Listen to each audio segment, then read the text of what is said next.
ओम नमस्ते। आप सभी भाई बहनों का, सभी मित्रों का हार्दिक स्वागत है। कल जैसा कि हमने वाईसीबी के बारे में मैंने जो वीडियो पोस्ट किया था, आप में से बहुत से लोगों को पसंद आया, लोगों ने उसे शेयर भी किया है और अपनी क्वेरीज रखी हैं। तो लोग कह रहे हैं कि दूसरा वीडियो जो आपने डालने के लिए बोला है वो डालिए, तो आज मैं इस वीडियो को बना रहा हूँ आपके लिए। तो कल हमने जो चर्चा की थी कि वाईसीबी का एग्ज़ाम अगर आप देना चाहते हैं तो उसके रजिस्ट्रेशन का प्रोसेस क्या है। और आज ये जो वीडियो बड़ा महत्वपूर्ण है आप सभी के लिए जो वाईसीबी का एग्ज़ाम देना चाहते हैं। ये वीडियो, इसके 3 पार्ट हैं, देखिए ध्यान से।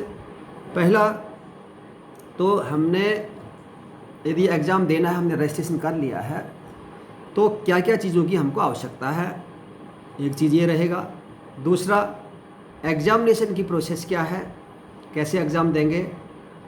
और तीसरा, इसका सिलेबस क्या है, उसका मेन चीज़ें क्या आपके सिलेबस में है। इन 3 चीज़ों को बाद में लेने वाला हूँ, इसलिए पूरा वीडियो ध्यान से देखिएगा और अच्छा लगेगा तो शेयर ज़रूर कीजिएगा, अपने कमेंट कीजिए। और एक चीज़ और, आज 17 सितंबर है। आज शाम को 5 बजे से मेरी जो क्लास होगी, क्लास का एक सेशन होगा, व्याख्यान होगा। उसमें बहुत महत्वपूर्ण है, अपने जो योग से जुड़े हुए परीक्षार्थी हैं जिनमें कोई एग्ज़ाम देना है योग का, उनके लिए बड़ा महत्वपूर्ण होगा। तो आज का टॉपिक है, उसमें योग के साधक और बाधक तत्व क्या है, इस पर चर्चा होगी आज शाम को 5 बजे। और कल से कुछ दिन लगातार शाम को 5 बजे से ये व्याख्यानमाला रहेगी, जिसमें अलग अलग प्रकार के टॉपिक होंगे। कल दूसरा टॉपिक होगा, अलग अलग प्रकार के, और आप लोगों के जैसे सुझाव आएंगे उसके आधार पर ये निश्चय होगा कि कौन से टॉपिक पर बात होगी। चलिए आज हम आरंभ करते हैं। वाईसीबी एग्ज़ाम देने के लिए क्या चीज़ें अपने पास होनी आवश्यक है। नंबर 1, वाईसीबी का एग्ज़ाम जब आपने देना है उसके लिए आपके पास आवश्यक है कि लैपटॉप या डेस्कटॉप हो। नंबर 1 चीज़, क्योंकि ऑनलाइन एग्ज़ाम आपने लैपटॉप या डेस्कटॉप में ही देना है। और लैपटॉप या डेस्कटॉप आपका वो, उसमें विंडो 10 या विंडो 8 इंस्टॉल होनी आवश्यक है। अगर विंडो 8 या 10 नहीं है तो पहले से उसको इंस्टॉल कर लीजिएगा। दूसरा, एंड्रॉयड फ़ोन उसके साथ में वो भी आवश्यक है। तीसरा, एक सेपरेट रूम जिसमें आप एग्ज़ाम के दिन बैठेंगे, जहाँ बैठ कर के आप एग्ज़ाम, जिसको आप एग्ज़ामिनेशन हॉल उन्होंने बोला है। एग्ज़ामिनेशन हॉल आपने, क्योंकि ऑनलाइन एग्ज़ाम हो रहा है, तो एग्ज़ामिनेशन हॉल आपने अपने घर में बनाना है। और इसके लिए आपके पास एक सेपरेट रूम होना कंपलसरी है, जिस रूम में एग्ज़ाम के दिन किसी भी दूसरे व्यक्ति का प्रवेश वर्जित है। इसलिए उस कमरे को आप बंद कर लेंगे ताकि दूसरा आपके एग्ज़ामिनेशन के दिन उसमें एंट्री ना कर सके। अब ये तो आपके सामग्री की बात है। आपके पास मैट होनी चाहिए, नीचे कोई चीज़ बिछाने के लिए हो, और एक योगा मैट हो जिसमें आप थ्योरी का, प्रैक्टिकल का एग्ज़ाम देंगे। थ्योरी का एग्ज़ाम भी आपने नीचे बैठकर ही, मैट में बैठकर ही देना है। वो चेयर टेबल में बैठने के लिए मना करते हैं, तो इसलिए ऐसी व्यवस्था आप पहले से रख लीजिए। अब मैं चर्चा कर लेता हूँ कि एग्जामिनेशन की प्रोसेस क्या है। देखिए, एग्ज़ाम जैसे ही आपका रजिस्ट्रेशन कंप्लीट हो गया है, आपको जैसे मैंने बताया था कि कहाँ पर आपका एडमिट कार्ड अपलोड होगा। एडमिट कार्ड भी आपको मिल गया है। तो एग्ज़ाम की जो डेट आपने चूज की है, एग्ज़ाम की डेट से 2-3 दिन पहले एक आपका मॉक टेस्ट होगा। उस टेस्ट में जितने भी उस दिन परीक्षार्थी होंगे उस डेट के, उन सबको वो लिंक करेंगे, एक मीटिंग करेंगे। वो बड़ी महत्वपूर्ण मीटिंग होती है, इसलिए उसको सीरियसली लीजिएगा। उसमें एक एक चीज़ स्टेप बाय स्टेप आपको बताएंगे कि कैसे आप एग्ज़ाम देंगे फाइनल के दिन। वैसा ही वो प्रोसेस, उसको आपको एक एक चीज़ बताएंगे। कुछ चीज़ें डाउनलोड करनी होंगी उसमें, तो वो सारा चीज़ उस दिन आपको, और एक एक चीज़ आप उनसे, क्योंकि डायरेक्ट आपका लिंक होगा तो उनसे पूछ सकते हैं। डायरेक्ट आपको वो व्हाट्सएप ग्रुप भी बना देते हैं और उस आपको लिंक भी कर लेंगे। व्हाट्सएप के थ्रू भी बात हो सकती है, वहाँ पर डायरेक्ट भी बात भी होगी। जो भी आपकी समस्याएं होंगी वो आप बताते रहेंगे उनको। तो और उसके बाद एग्ज़ाम का जो मेन दिन होगा, उस एग्ज़ाम के दिन जो थ्योरी वाला पार्ट है, 2 पार्ट है। एक थ्योरी का पार्ट, वो मैं लेवल 3 की बात करूँ तो थ्योरी उसमें 80 मार्क्स की है, 80 नंबर की। 1 नंबर का 1 क्वेश्चन है, 80 क्वेश्चन होंगे। दूसरा प्रैक्टिकल 120 नंबर का होगा। और थ्योरी वाला पार्ट्स वो बड़ा महत्वपूर्ण है, बहुत पढ़ाई चाहिए उसके लिए, और वही पढ़ाई आपके प्रैक्टिकल में भी काम आने वाली है, क्योंकि प्रैक्टिकल में वाइवा भी बड़ा महत्वपूर्ण है। प्रैक्टिकल में एक पार्ट प्रैक्टिकल का जो मेन पार्ट है, जो लगभग 50% मार्क्स तो उसी के हैं, 60 नंबर, जो आपको प्रैक्टिकल करके दिखाना है। जो प्रैक्टिकल करके जो दिखाना है उसकी मैं बात अगर करूं तो उसमें सिलेबस दिया हुआ है, उस सिलेबस के अनुसार ही वो आपसे करने के लिए बोल सकते हैं, उसके बाहर नहीं बोलेंगे। लेकिन वाइवा की जब बात आएगी, वाइवा में किसी भी तरीके का कहीं से कोई भी क्वेश्चन पूछ सकते हैं। उसके लिए हमें तैयार रहना है। और यदि किसी क्वेश्चन का आंसर आपको नहीं आता है तो सीधा इसका आंसर नहीं मालूम है कहने में कोई दिक्कत नहीं है। और एक 10 नंबर का एक और महत्वपूर्ण है, जो हम सब लोगों के पास होता है। हमारे जितने भी शिक्षक भाई बहन हैं, आप सब लोग क्लास ले रहे हैं, और सबके पास कोई न कोई सर्टिफिकेट ज़रूर होता है। चाहे हमारे पतंजलि योगपीठ का सर्टिफिकेट हो, चाहे आपने किसी विद्यालय में क्लास ली है, उन लोगों ने कोई सर्टिफिकेट दिया हो, कोई अखबार की कटिंग हो आपके पास फ़ोटो हो अपनी क्लास लेते हुए की, तो किसी प्रकार का कोई भी प्रमाण आपके पास है तो उस दिन वो आपको दिखाने के लिए बोलेंगे या उनके मेल आईडी में भेजने के लिए बोलेंगे, तो उसके लिए भी अलग से मार्क्स उन्होंने निर्धारित किए हैं, 10 मार्क्स, वो भी आपके पास होना ज़रूरी है। अब मैं शॉर्ट में बता देता हूँ कि आपको प्रैक्टिकल में क्या क्या चीज़ें हैं वो पूछेंगे।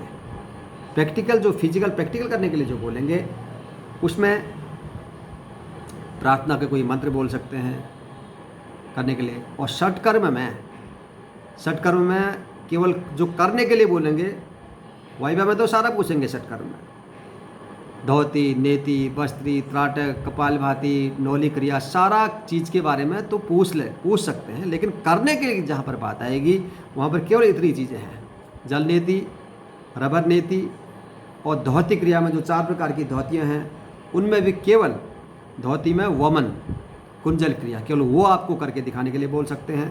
और जो कपालभाति है, जो 3 प्रकार की कपालभाति का वर्णन आता है, वातक्रम, शीतक्रम और व्युत्क्रम, इन 3 में से शीतक्रम और व्युत्क्रम तो प्रैक्टिकल के नहीं बोलेंगे, वो अपने सिलेबस में नहीं है प्रैक्टिकल के लिए। प्रैक्टिकल के लिए केवल वातक्रम कपालभाति है, उसको करने के लिए वहाँ पर बोल सकते हैं। लेकिन जब वाइवा की बात आएगी तो कुछ भी पूछा जा सकता है, कोई भी नाम वो पूछ सकते हैं। उसके बाद सूक्ष्म व्यायाम करने के लिए बोल सकते हैं, सूर्य नमस्कार मंत्रों सहित ये पूछ सकते हैं, ये तो अवश्य कराएंगे सूर्य नमस्कार। और उसके बाद आसन, 36 प्रकार के आसन इसमें दिए हुए हैं। मैं जल्दी से 36 प्रकार के आसनों का नाम बता दे रहा हूँ, और इसलिए बता रहा हूँ कि आप सभी जितने भी हमारे योग शिक्षक भाई बहन हैं, सब इन आसनों को लगभग रोज़ करते हैं या कराते हैं। और कुछ आसन ऐसे हो सकते हैं जो जिनका अभ्यास अच्छे से ना हो, तो उसको आप अच्छे से ज़रूर कर लीजिए। इनमें से कोई भी आसन करने के लिए वहाँ पर बोला जा सकता है। ताड़ासन, हस्तोत्तानासन, वृक्षासन, अर्धचक्रासन, पादहस्तासन, त्रिकोणासन, पार्श्वकोणासन, कटिचक्रासन, दंडासन, भद्रासन, पद्मासन, वज्रासन, योग मुद्रासन, पर्वतासन, मंडूकासन, ऊष्ट्रासन, शशांकासन, उत्तान मंडूकासन, पश्चिमोत्तानासन, पूर्वोत्तानासन, वक्रासन, अर्ध मत्स्येन्द्रासन, गोमुखासन, ये बैठ के करने वाले आसन। फिर मकरासन, भुजंगासन, शलभासन, धनुरासन, पवन मुक्तासन, उत्तान पादासन, अर्ध हलासन, सेतुबंध आसन, सरल मत्स्यासन, हलासन, चक्रासन, शीर्षासन, शवासन, इतने प्रकार के आसन हैं जिनको करने के लिए वहाँ पर बोला जा सकता है। प्राणायाम, उसके बाद प्राणायाम में ब्रीदिंग एक्सरसाइजेज हैं, डीप ब्रीदिंग है, थोरेसिक ब्रीदिंग है, अनुलोम विलोम या नाड़ी शोधन है, पूरक, रेचक, कुंभक, उज्जयी प्राणायाम, शीतली प्राणायाम, शीतकारी प्राणायाम, भ्रामरी प्राणायाम। उसके बाद हम जो 3 बंध हैं, हमारे 3 बंधों के बारे में बोल सकते हैं। कोई बंध क्योंकि करने के लिए वहाँ बोल सकते हैं बंध लगाने के लिए। और 3 मुद्राएं, बाकी केवल 3 मुद्राएं इस सिलेबस में है लेवल 3 के, योग मुद्रा, महामुद्रा और विपरीत करणी मुद्रा।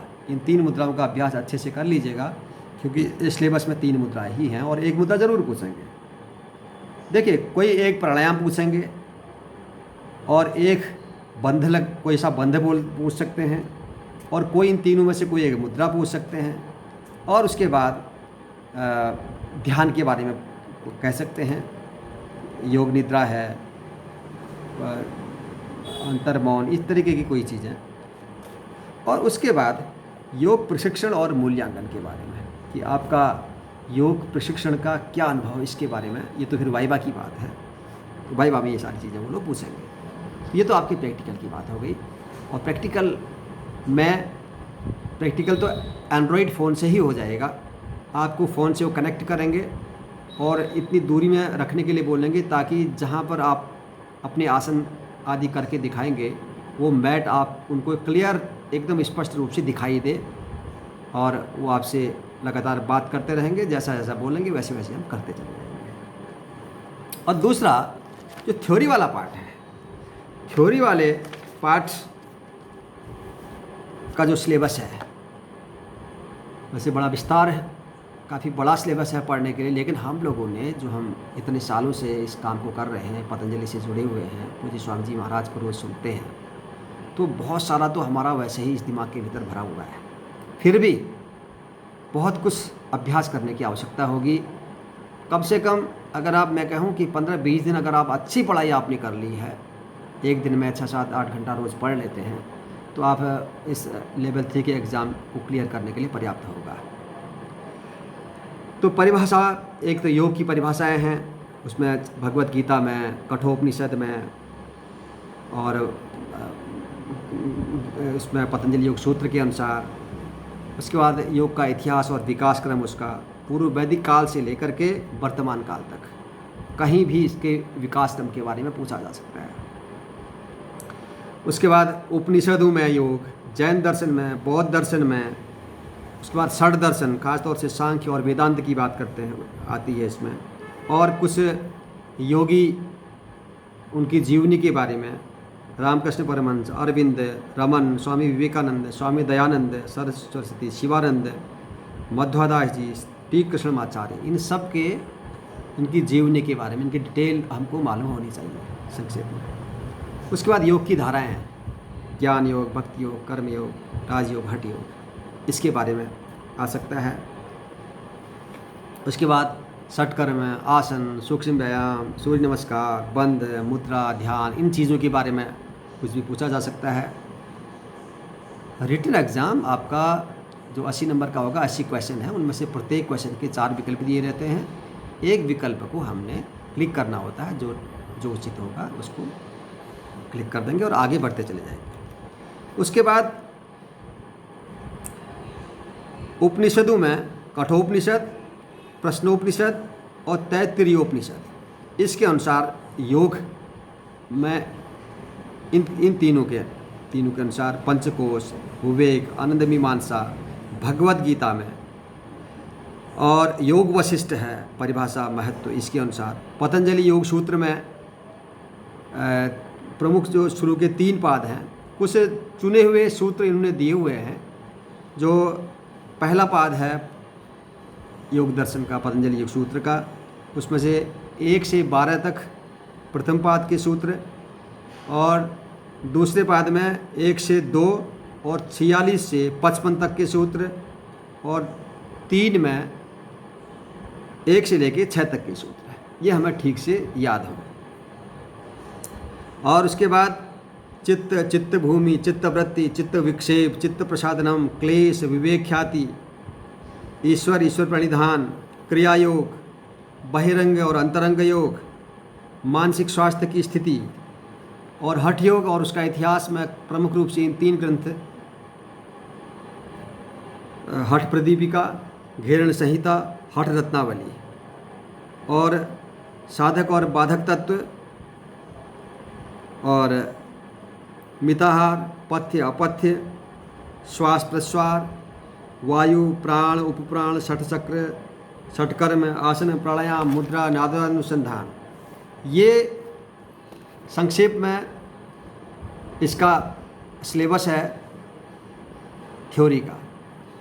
थ्योरी एग्ज़ाम देखिए, अब मैं संक्षेप में बता दूं कि एग्ज़ाम देते समय थ्योरी एग्ज़ाम भी आपने नीचे बैठ के देना है और उसमें 2 कैमरे हैं।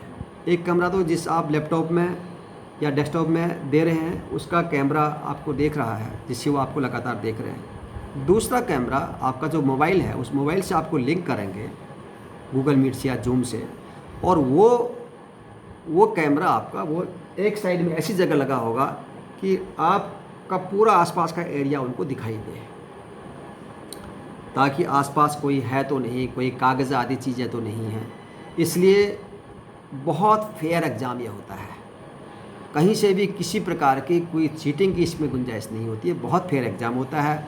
कमरे के भीतर किसी के कमरे में ना किसी की आवाज़ आनी है, ना आपने किसी से बात करना है।